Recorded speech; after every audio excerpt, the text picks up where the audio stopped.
ചെമ്പകപ്പൂ മുട്ടിനുള്ളിൽ വസന്തം വന്നു കനവിലെ ഇളം കൊമ്പിൽ ചന്ദനക്കിളിയടക്കം ചൊല്ലി.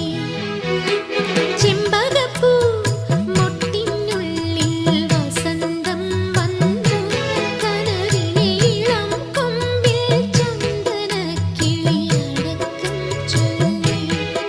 പുതുമഞ്ഞു തുള്ളിയിൽ വാർമഴവില്ലുണർന്നേ.